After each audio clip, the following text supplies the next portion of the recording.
Alors, bienvenue sur la chaîne Aventure Entrepreneuriale. Aujourd'hui, nous allons vous parler de la qualification. Ok, tous les clients ne sont pas forcément des bons clients. Il y a des clients qui vont vous demander beaucoup plus de temps, beaucoup plus de suivi, qui ne méritent pas et qui peuvent jouer un produit sur vos bénéfices.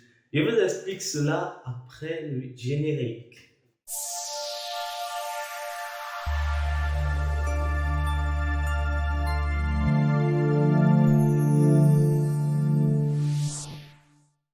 Bienvenue encore une fois de plus sur ma chaîne. Je vous parlais donc que tous les clients ne sont pas nécessairement des bons clients. Je m'explique. Comment est-ce que des entreprises font pour savoir que filtrent les clients? Parce que malgré que vous avez l'argent, malgré que vous voulez vous abonner dans telle société pour avoir un service et tout, vous ne pouvez pas. Pourquoi? Parce qu'il y a le processus de qualification. Qu'est-ce que c'est que la qualification? La qualification est un processus pour déterminer la qualité d'un client avant que ce dernier, donc avant que le client n'achète vos services. En faisant ce processus, le client va voir, l'entreprise va d'abord voir si le client est bon ou pas.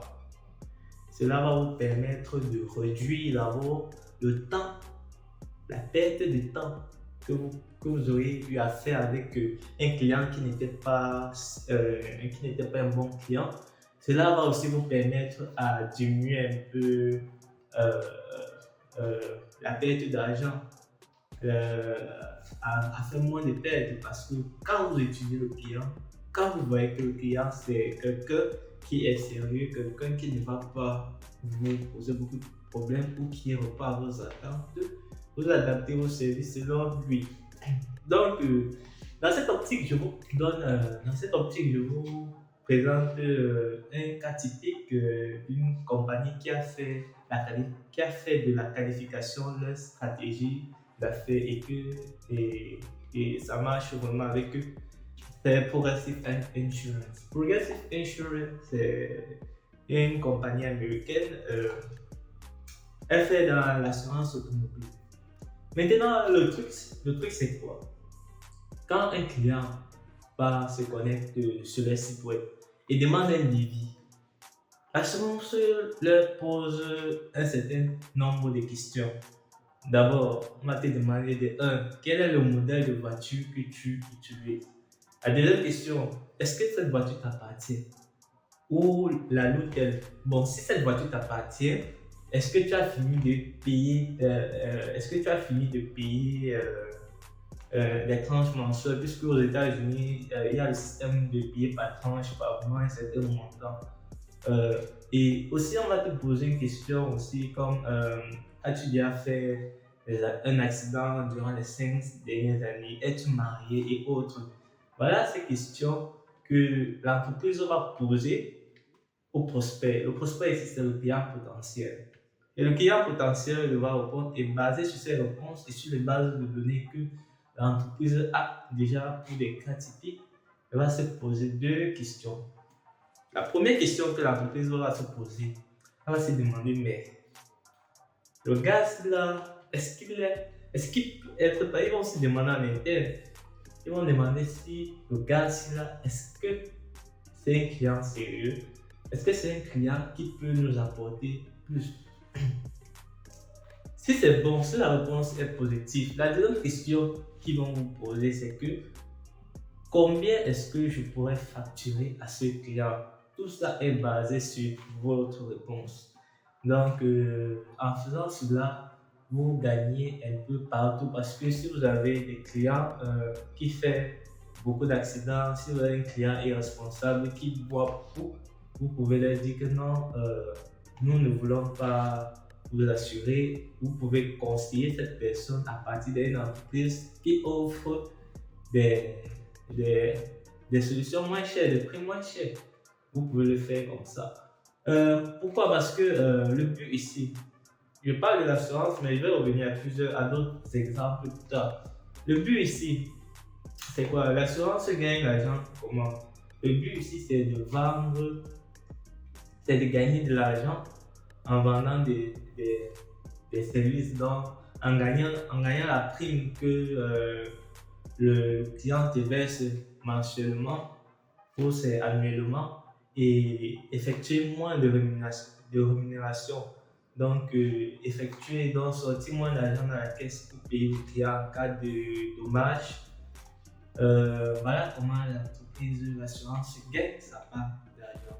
Donc, si vous êtes un client, si l'entreprise voit que vous êtes un client qui n'est pas sérieux, si l'entreprise voit que vous êtes quelqu'un qui joue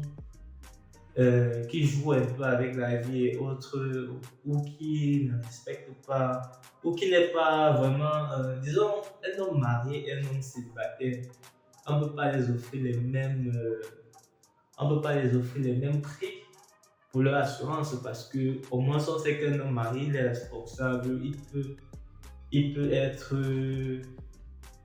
il y a certaines situations donc il peut pas fuir ou se désengager quoi. Donc voilà un peu dans tout cela. Un autre exemple, c'est peut-être une entreprise qui offre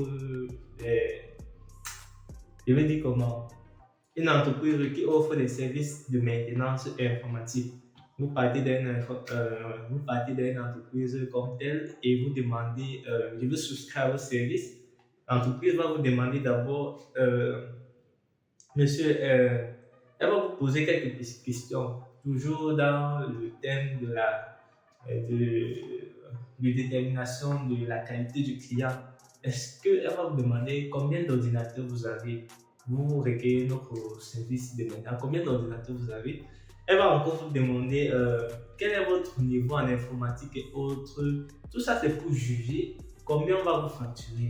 Combien est-ce que ça vaut la peine de souscrire à leur service parce qu'une entreprise ne va pas souscrire un service où il va partir une fois par mois, où il va partir, où il ne va pas partir régulièrement, ça ne tourne pas au chiffre d'affaires quoi.